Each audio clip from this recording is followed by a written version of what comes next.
നിങ്ങൾക്കൊരു ജോലി ഞാൻ തരും. ഇന്ന് പുതിയൊരു ഭാഷയുണ്ട് മലയാളത്തിൽ, പണി കൊടുക്കുക. അത് കുറച്ച് മോശം അർത്ഥത്തിലാണ് പ്രയോഗിക്കുന്നത് പലരും. പക്ഷെ ഞാൻ നല്ല അർത്ഥത്തിലാണ് പറയണത്. ഒരു പണി, കൂലിയില്ല, ജോലി മാത്രം. കൂലി കിട്ടിയാൽ മേടിച്ചോളൂ, കിട്ടിയിട്ടില്ലെങ്കിൽ മേടിക്കണ്ട. കിട്ടാൻ സാധ്യതയുണ്ട്, കിട്ടാതിരിക്കാനും സാധ്യതയുണ്ട്. കിട്ടിയാൽ മേടിച്ചോളാം. എന്താണ് പണി എന്നാണെങ്കിൽ, നിങ്ങൾ ഒരു 3 ദിവസം, തിങ്കൾ ചൊവ്വ ബുധൻ മതി. നിങ്ങൾ കൊല്ലം ജില്ലയിൽ നിന്ന് പല പ്രദേശത്ത് നിന്ന് വന്നവർ ഈ കൂട്ടത്തിലുണ്ടാവും.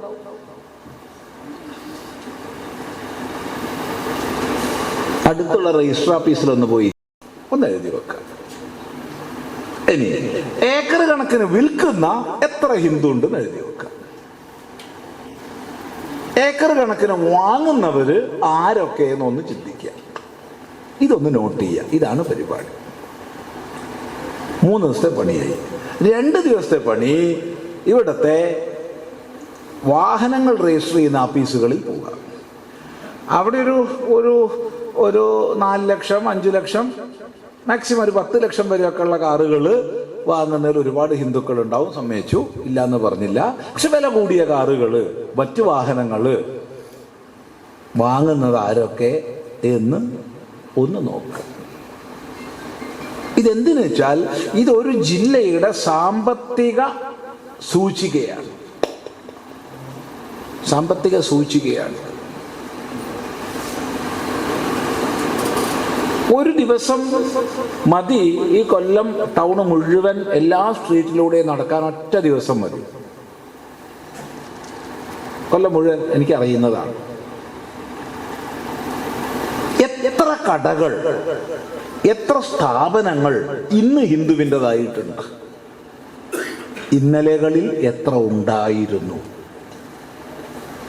ഇതെന്തിനു പറയുന്നു എന്ന് ചോദിച്ചാൽ, ഏത് കുടുംബമാണോ ഏത് സമാജമാണോ സാമ്പത്തികമായി താഴേക്ക് പോകുന്നത്, അവർ ചവിട്ടി മതിക്കപ്പെടും മറ്റുള്ളവരാൽ.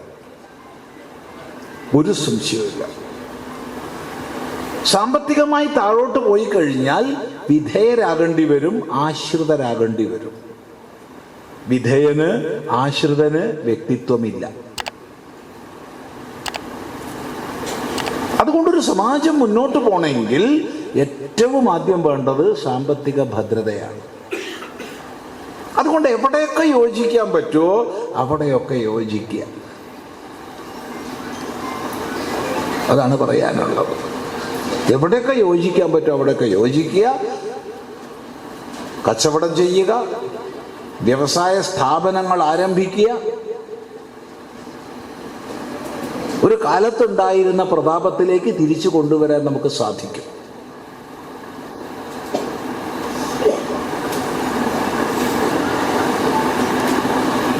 ധാരാളം പദ്ധതികൾ കേന്ദ്ര സർക്കാരിൻ്റെതായിട്ടുണ്ട് വ്യവസായ വികസനത്തിന് വേണ്ടി. ഇനി അല്ലെങ്കിൽ തന്നെ ഇന്നത്തെ ഇന്റർനെറ്റ് ടെക്നോളജിയുടെ വ്യാപനത്തോടു കൂടി വലിയ സാധ്യതകളാണ് നമ്മുടെയൊക്കെ മുമ്പിലുള്ളത്. വേണ്ടതുപോലെ ഉപയോഗിക്കുക, സമ്പന്നതയിലേക്ക് സമാജത്തെ എത്തിക്കുക. അതിനോരോ സംഘടനയും, നിങ്ങൾ യോഗം പഠിപ്പിക്കുന്നവരാണോ, ധ്യാനം പഠിപ്പിക്കുന്നവരാണോ, വേദം പഠിപ്പിക്കുന്നവരാണോ, നിങ്ങൾ നായർ സംഘടനയാണോ, നിങ്ങൾ ഈഴവ സംഘടനയാണോ, നിങ്ങൾ ബ്രാഹ്മണ സംഘടനയാണോ, നിങ്ങൾ പുലയ സംഘടനയാണോ, നിങ്ങൾ വിശ്വകർമ്മ സംഘടനയാണോ, ഇന്നതെന്ന് പറയുന്നില്ല. നിങ്ങൾ പുഷ്പക സമാജമാണോ, ഏതും ആയിക്കോട്ടെ, ഒരു ഭേദവും കൽപ്പിക്കുന്നില്ല. അതിൻ്റെ വ്യക്തിത്വം നിലനിർത്തിക്കൊണ്ട് തന്നെ ഹിന്ദു എന്ന തായ്വേരിനെ ഓർമ്മിച്ച് നമ്മുടെ സമാജത്തെ സാമ്പത്തികമായി മുന്നോട്ട് കൊണ്ടുപോകാൻ പ്രയത്നിക്കുക.